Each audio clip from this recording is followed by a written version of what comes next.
My fiancé's ex-wife crashed his bachelor party with a surprise, but little did they know I was one step ahead and had my own shocking plan.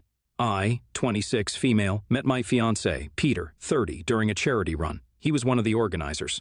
Within the next few weeks, we grew very close to each other. He was a divorcee and had been single since his divorce a year ago.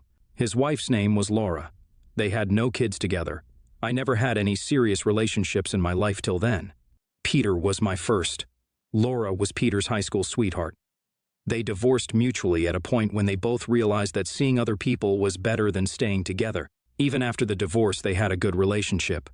Laura was a significant part of his 20s, so almost everyone in his life knew her. I met her twice while we were dating. Both meetings were great.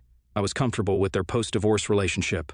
It looked like they had clear boundaries and respected each other's priorities. Almost a year into dating, Peter and I realized our relationship was getting serious. We got engaged soon after and fixed a wedding date. But a few incidents that followed our engagement made me question my love life and the relationship between Peter and Laura. The first was Peter's admission that Laura helped him select the ring for me. It was weird to ask your ex-wife to help choose an engagement ring for your fiancé, but I didn't make a huge fuss about it. The second incident that made me think was a comment made by Laura. Peter and I were talking about the physical features we found attractive in a person. Peter told me that with his history of dating, he had realized that he had a type. Laura was the one who identified his taste. Apparently, after our first date, Peter sent her my photo. She observed that I had the same hair color and texture as her and told him, "She's just a mini-me." This comment made me angry. Until the engagement, I didn't know all this, so I shared my concerns with Peter. He accepted his mistake and told me that he would be more careful from then on. The realization that Laura still had great power in Peter's life concerned me. My brain did not blame Peter at all. I assumed that she was manipulating him. My love for him made me blind to the chances of him being wrong. Peter had 2 elder brothers. I had grown very close to them as well. The same was my dynamics with his friends. Peter had told me that his friends were planning a bachelor party for him. My friends held a view against bachelorette parties, so we planned to spend a day together at some peaceful place before my wedding. James, Peter's best friend, was hosting the bachelor party. A few days before the bachelor party, James told me that he wanted to discuss something serious with me. He called me immediately.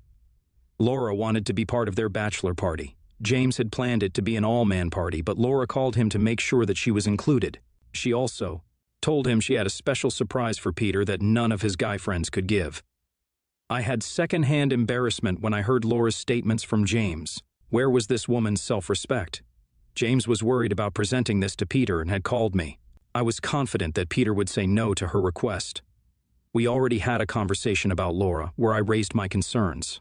I believed that Peter would respect my concerns and say no to her, so I asked James to raise this with Peter. James asked whether it would be possible for me to meet him in the evening. I was free after work, so I went straight to meet him. When I got there, I saw that apart from James, 4 of Peter's other close friends were also present. With the way they struggled to find a decent start to the conversation, I got an intuition that I would not like what I was about to hear. My instinct was right. When James told Peter about Laura's demands, Peter asked him to involve her in the party. James felt weird about her surprise idea and shared it with Peter. Peter laughed at it and said, "That's my last party as a bachelor. Let Laura help you to make it memorable for me." This was my first reaction. Above love and care, I had a good amount of respect for Peter's personality. That respect went down the drain as soon as I heard how he responded to James. My wedding was just a week away. I had to make a decision. I learned one more thing from James and the group present there. They have hated Laura since high school. She was a bully then and grew up just as shitty afterward. I thought they all held her in great regard. James told me about when she even banned them from meeting Peter. My first plan was to immediately break off the engagement with Peter, thereby stopping the wedding. But the thought that Peter would have done this behind my back after marriage made me angry. I had to take revenge, so I decided to go forward with the marriage. I requested James to keep the conversation we had a secret. He agreed to go forward with the bachelor party preparations. I had to collect evidence first. For this, I made James text Laura and Peter again about her involvement. I ensured that the part about the surprise was included in their conversation. This was enough digital evidence for me. I used the week to create a proper narrative of the events in my favor. James had already booked an Airbnb to host the party. My next part was to be in that place during the party. Either I had to hide in the room, or I had to wait somewhere close and come on time when James signaled me. For this, I wanted to know what Laura's surprise was, but she did not reveal it, even though James begged her so that he could add it to his plans. She just asked him for the key to a room in the Airbnb so that she could have a few private minutes with Peter there. On the day before the party, I visited the Airbnb with James. James showed me the room he had planned to give to Laura. Our initial plan was to make me hide in the empty wardrobe just before the party, and when Laura came in with Peter, I could jump at them, but that sounded too cinematic and almost impossible. So I asked him to get a good photographer. James had to call me the moment they went to the room. I would come and knock on the room until they opened it. The photographer had to take photos of me catching my fiancé red-handed. I would then mass mail it to people invited to our wedding, including Laura's husband. I was anxiously waiting outside the Airbnb in my car. I had a photographer friend with me, ready to cover this for free. I was pretty impressed by James's skills. He informed a good amount of people at the party about what would happen, so at that point, getting visual evidence was a surety, as at least one person would have their camera out. James called me as soon as they entered the room. I waited for a few more minutes and then walked in. A few people had already passed out by then. Around 10 people were in the main room drinking. I went straight to the room and got into a fistfight with the door. I knocked nonstop. After a minute, Peter came to the door and opened it. He kept the door half open and peeped his head outside, thinking it was Peter. I slapped his face and pushed the door open. Laura was on the bed. Her hair was messy, and it looked like she had just gotten dressed. The photographer immediately took a few photos of the three of us, but I was not ready to leave it at that. I asked her what her surprise was. By this time, there was a small crowd outside the room. There was a look of disgust on the face of most people. I asked Laura what her surprise was. She hesitated initially, but when I frightened her with the photos, she started talking. I wanted the whole room to listen to her. Peter did not even flick a finger to protect her from me. While Laura was dating Peter, she went away for a few years to complete college. During one of their conversations, Laura told him she tried lap dancing a few times while in college. Ever since then, he had begged her to do it for him. He denied it even while they were married. She wanted to surprise him with a lap dance at his bachelor party. I felt disgusted after hearing this. I took off my ring, placed it on her hand, and walked away. I went straight to my parents' home. I didn't shed a single drop of tears. As soon as I got there, I told them what had happened. They consoled me at first, but then said to me that I should have stopped Peter the moment I heard about it. Peter's eldest brother called me. His parents are yet to know about this. He also believes that I took things a bit over the top with the photographer. He's in no way justifying his brother, but he feels like if I hadn't dragged it till the day of the bachelor party, I could have ended the wedding early. Now most of the wedding is planned and paid for, so there's no option for a refund. Invitees might have already booked tickets. Am I the a-hole for letting my fiancé cheat with his ex-wife so I could collect more evidence against them? A day has passed. Peter called me today and apologized. The condition at his house is pathetic. Both his brothers know about this now. They have stopped talking to him, but he has asked not to share it with his parents.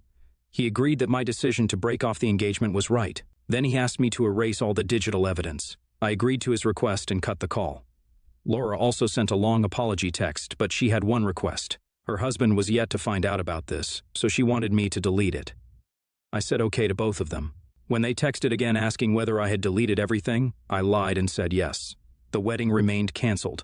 Peter informed his parents about it as well, but on the wedding night, Peter updated his Facebook profile photo. It was a photo of him sitting with Laura on a boat. She commented on the photo, "That's the smile of someone who just escaped hell. She was calling me hell."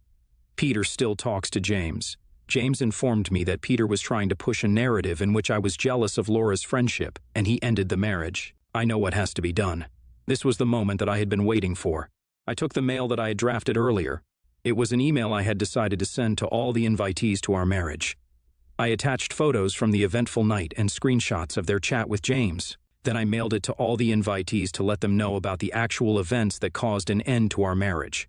I know now that the mail has reached wherever it was supposed to, as my phone has not stopped ringing since. If someone learns about their significant other's plan to cheat, the natural course any person would take is confronting them, but you were more focused on your revenge. You could have ended everything early. NTA. If it were me, I would have bought billboards and printed their photos. Cheaters should pay for what they do. This was a befitting reply.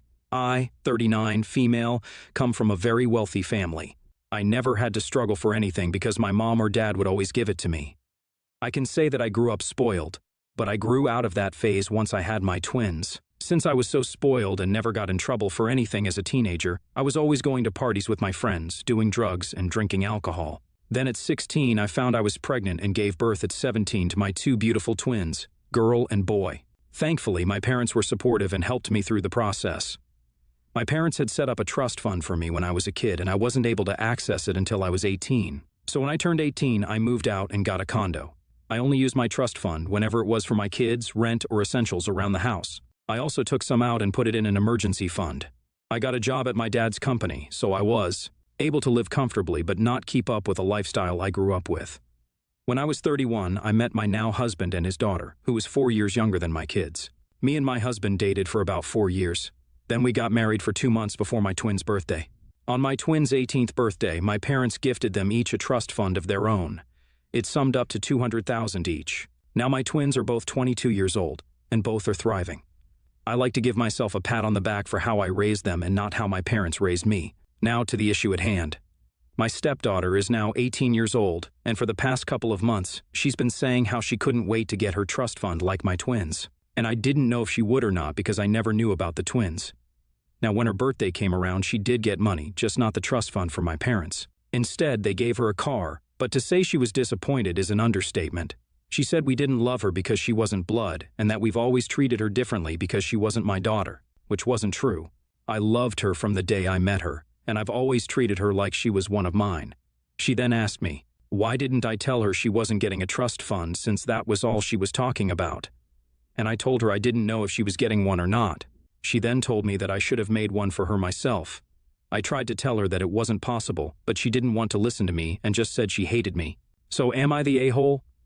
I would just like to add beforehand, my husband has told her multiple times to not be expecting the trust fund because she might not get it.